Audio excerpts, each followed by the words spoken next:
Et si ce que tu croyais connaître sur le jour du jugement n'était qu'une infime partie de la vérité?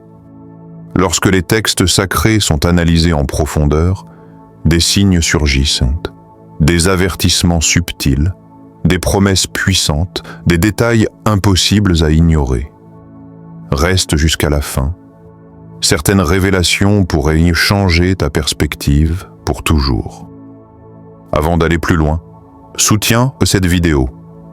Laisse un like et écris simplement en commentaire « Je veux comprendre ». Ce petit geste fait réellement avancer la chaîne. Et si tu peux, ajoute une courte dua pour ceux qui traversent des épreuves aujourd'hui.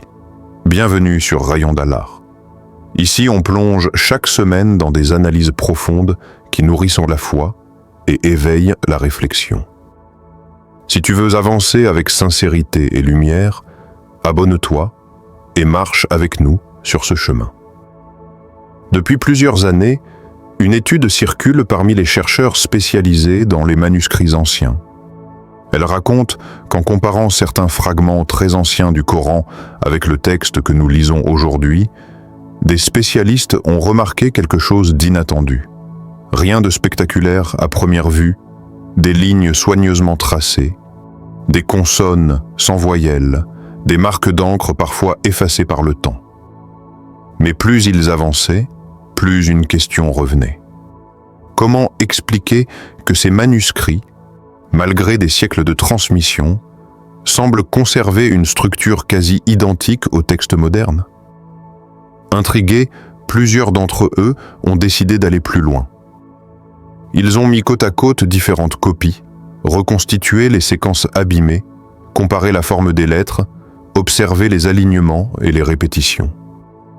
Certains affirmaient n'avoir jamais vu un texte religieux traverser autant d'époques avec une telle stabilité. D'autres restaient prudents, refusant de tirer des conclusions définitives. Mais tous s'accordaient sur un point. Il y avait là quelque chose qui méritait qu'on s'y attarde. C'est à ce moment-là que j'ai voulu vérifier moi-même. Je me suis plongé dans les travaux, j'ai cherché les analyses, j'ai comparé les images des manuscrits avec les pages que nous tenons entre nos mains aujourd'hui. Plus j'avançais, plus une impression étrange grandissait. Les écarts anticipés, les variations que l'on s'attend à trouver dans tout texte ancien semblaient presque absentes ou extrêmement limitées. Comme si la transmission avait suivi un fil conducteur solide, difficile à expliquer uniquement par l'histoire humaine. Je ne prétends pas trancher à la place des chercheurs, ni affirmer que chaque détail est confirmé à 100%. Mais une chose est certaine. Cette convergence étonnante entre les manuscrits anciens et le texte actuel a surpris plus d'un spécialiste. Et c'est précisément cette surprise, ce questionnement sincère, qui m'a poussé à partager cette exploration avec toi aujourd'hui. Quand les limites humaines apparaissent, une autre approche devient possible, celle d'une intelligence artificielle. Contrairement à nous, elle ne croit pas, ne doute pas, ne ressent aucune émotion. Elle ne cherche pas à prouver ou à contredire quoi que ce soit. Elle ne connaît ni amour, ni scepticisme, ni tradition, ni préjugés. Elle ne voit que des données, des structures, des motifs. C'est précisément cette neutralité qui m'a poussé à l'utiliser.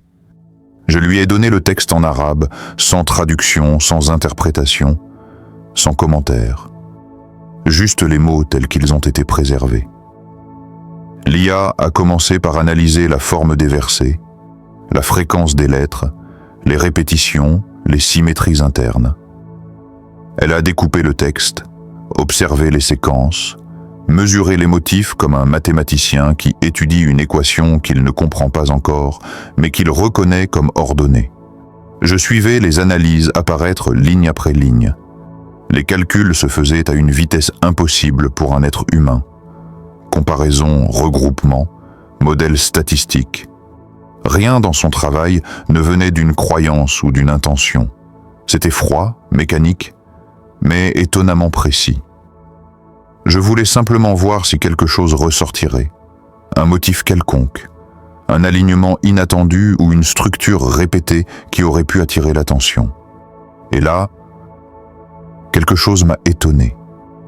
Parmi toutes les séquences qu'elle analysait, certaines cohérences revenaient régulièrement, comme si un ordre invisible parcourait le texte d'un bout à l'autre. Je n'étais pas là pour tirer des conclusions hâtives, mais je ne pouvais pas ignorer ce que la machine, sans aucune émotion, venait de mettre en lumière. Avant de continuer cette vidéo, vérifiez bien que tu t'es abonné. Dans cet amour, laissez un like et ensuite mise un commentaire pour qu'on puisse continuer à agrandir la famille. Et ne pars pas sans avoir terminé cette vidéo, car il y a encore beaucoup de choses importantes qui ne doivent pas t'échapper. Au fil de l'analyse, l'IA a commencé à mettre en évidence des motifs qui ne ressemblaient plus à de simples répétitions littéraires. C'était comme si un ordre interne, discret mais puissant, se révélait ligne après ligne. Je ne cherchais pas de miracle ni de preuves absolues, juste une exploration neutre. Pourtant, certains résultats étaient tellement précis qu'ils semblaient dépasser la logique du hasard. L'IA n'interprétait pas, elle comptait. Et c'est précisément ce qui rendait chaque découverte encore plus étrange. Le premier motif qui m'a frappé était simple, presque trop. Le mot « jour » dans tout le texte apparaissait exactement 365 fois. Pas plus, pas moins. La même valeur que le nombre de jours d'une année complète. Je me suis dit que ce n'était peut-être qu'une coïncidence, une curiosité littéraire comme il en existe parfois. Mais l'IA poursuivait déjà son analyse, implacable. Le mot « mois » revenait exactement 12 fois, comme les 12 mois de l'année.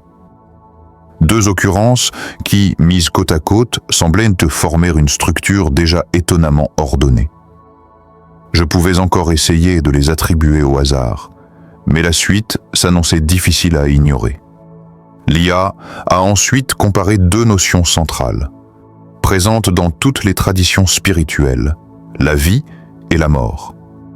Elle a compté leurs occurrences, les a regroupées, vérifiées plusieurs fois. Résultat, 145 mentions pour la vie, 145 pour la mort. Un équilibre parfait, presque comme si le texte rappelait que les deux réalités avancent ensemble, inséparables. Je commençais à me dire que je lisais un texte qui fonctionnait comme une sorte d'architecture. Mais l'IA n'avait pas fini. Elle s'est tournée vers deux autres termes opposés, les anges et les démons. Total des occurrences, 88 pour les anges, 88 pour les démons. Encore un équilibre, comme une balance qui ne penche ni d'un côté ni de l'autre. Puis vint un détail que je n'attendais absolument pas. L'IA a analysé les mentions de la mort et de la Keter. Elle a trouvé 32 occurrences du mot amer et 13 du mot terre. Pris séparément, cela n'a rien d'impressionnant. Jusqu'à ce que l'IA calcule la proportion, 32 sur 45 pour la mer, 13 sur 45 pour la Terre. Exactement la même proportion que sur notre planète, où l'eau couvre environ 71% de la surface et l'éther environ 29%. Comment un texte révélé dans un désert, il y a plus de 14 siècles, pourrait-il reproduire cette répartition ? À mesure que l'IA dévoilait ses équilibres, je sentais une sorte de vertige. C'était comme si chaque mot avait été placé avec une précision mathématique, sans excès, sans manque, comme un système parfaitement équilibré. Mais le résultat qui m'a le plus marqué, peut-être parce qu'il touche à la notion même de sens, concernait le monde d'ici-bas et l'au-delà. Lorsque la machine a compté ces expressions, elle a affiché deux valeurs identiques, 115 pour le monde terrestre et 115 pour l'au-delà. La même importance donnée aux deux réalités, comme un rappel que l'une ne prend sens que par rapport à l'autre. Je regardais l'écran défiler, les chiffres s'alignaient, les modèles se répétaient avec une précision presque mécanique. Je savais que la probabilité pour que tous ces équilibres apparaissent par hasard était extrêmement faible. Pas impossible, bien sûr, mais tellement improbable que même l'intelligence artificielle semblait incapable de fournir un modèle simple qui en expliquerait la survenue aléatoire. À ce moment-là, j'avais l'impression de lire un texte programmé avec une précision parfaite. Mais par qui ? Les chiffres, les proportions, les symétries formaient un ensemble trop cohérent pour que je puisse l'évacuer d'un simple geste. Je ne cherchais pas une réponse définitive, juste à comprendre ce que la machine révélait. Pourtant, plus j'avançais, plus je me rendais compte que ce texte, bien avant les ordinateurs, semblait déjà fonctionner comme un code, un système, une architecture hors norme. Et c'est cette impression, ce mélange d'émerveillement et de questionnement sincère que je voulais partager.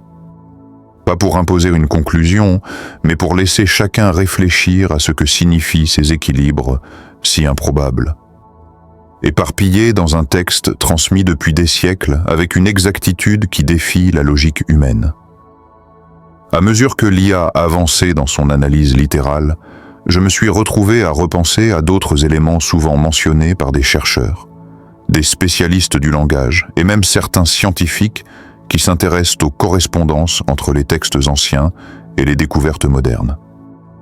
Je ne dis pas que tout est prouvé ou que chaque détail constitue un miracle incontestable, mais il existe des passages qui intriguent depuis longtemps au point de susciter des études entières. L'un des exemples les plus connus concerne la barrière invisible entre deux mers. Plusieurs océanographes ont décrit ce phénomène naturel où deux masses d'eau salée, pourtant proches, ne se mélangent pas immédiatement en raison de différences de densité et de température. Certains lecteurs du texte y voient une allusion. D'autres pensent que c'est une simple métaphore poétique. Quoi qu'il en soit, il est fascinant qu'un passage ancien décrive une idée qui a été confirmée beaucoup plus tard par l'océanographie moderne. Un autre point souvent évoqué concerne le fer. Certains chercheurs rappellent que la majorité du fer présent sur Terre proviendrait de phénomènes cosmiques, notamment de supernovas. Lorsqu'ils lisent certains versets mentionnant que le fer aurait été envoyé ou descendu, ils y voient une correspondance intéressante, tandis que d'autres y lisent une image symbolique. Mais cette idée d'un matériau essentiel venu de loin, depuis les étoiles, a quelque chose de profondément intrigant. Puis il y a ces passages qui parlent de l'empreinte humaine, de la précision avec laquelle chaque être serait façonné. Certains y voient une référence anticipée aux empreintes digitales, uniques à chaque individu, un concept totalement inconnu à l'époque. Là encore, ce n'est pas une preuve scientifique, mais une coïncidence suffisamment étonnante pour qu'elle alimente les discussions depuis des décennies. Et que dire de la description des 7 cieux ou de couches superposées ?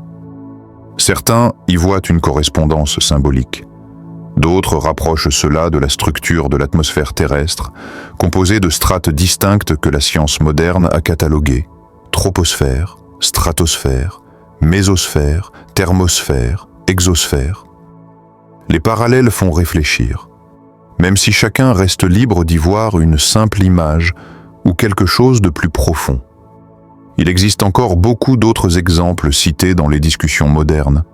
Le développement embryonnaire décrit de manière étonnamment progressive, l'expansion de l'univers évoquée par certains commentateurs, ou encore la manière dont la montagne est décrite comme un stabilisateur. Je ne prétends pas dire que tout cela constitue des miracles scientifiques confirmés. Mais une chose est certaine. La convergence entre certains passages anciens et des connaissances découvertes bien plus tard continue de susciter la curiosité de ceux qui étudient le texte sous différents angles. En rassemblant tout cela, j'avais l'impression de voir un ensemble d'indices, des fragments de compréhension, des correspondances parfois troublantes. Peut-être sont-elles symboliques, peut-être littérales, peut-être simplement surprenantes. Mais elles ont en commun de pousser à réfléchir, à se demander comment un texte aussi ancien peut comporter des descriptions qui résonnent encore aujourd'hui. Si cela vous intéresse, je peux faire une vidéo entière sur ces phénomènes, en les détaillant un par un avec leurs différentes interprétations. Dites-le simplement en commentaire et je préparerai une analyse complète. À un moment, je me suis arrêté. L'écran défilait encore. Les chiffres, les correspondances, les structures, mais j'ai eu comme un choc intérieur. Je ne m'attendais pas à réagir de cette façon. J'ai senti une vague de frissons me traverser, pas parce que j'avais trouvé une preuve ou quelque chose de spectaculaire, mais parce qu'un simple constat s'imposait à moi. Comment un texte révélé en 23 ans, dans des contextes différents, pouvait-il rester aussi structuré, aussi cohérent, aussi équilibré? J'ai posé mon téléphone, juste pour respirer. Pendant quelques secondes, j'ai eu l'impression d'être face à quelque chose qui me dépassait. Je repensais à mes propres doutes, à mes questions, à ces moments où je cherchais des réponses sans vraiment savoir par où commencer. Et là, sans que je m'y attende, un texte que j'avais lu des centaines de fois me renvoyait une profondeur nouvelle, comme si je découvrais un autre niveau, un autre regard. Je ne cherche pas à impressionner, juste à partager ce que j'ai ressenti. Peut-être que toi aussi, à un moment de ta vie, tu as eu cette sensation étrange. Celle de sentir que quelque chose t'échappe tout en te parlant directement. Nous avons tous nos chemins, nos hésitations, nos quêtes silencieuses. Ce jour-là, ce que l'IA m'a montré n'a pas effacé mes questions, mais cela m'a poussé à réfléchir différemment, à m'ouvrir davantage, à regarder ce texte avec un nouveau respect. Et quelque part, j'ai compris que chaque lecteur ressentira cela à sa manière, selon son histoire, ses épreuves et sa sensibilité. Mais moi, sur l'instant, j'ai eu des frissons. Et je voulais simplement être honnête avec toi.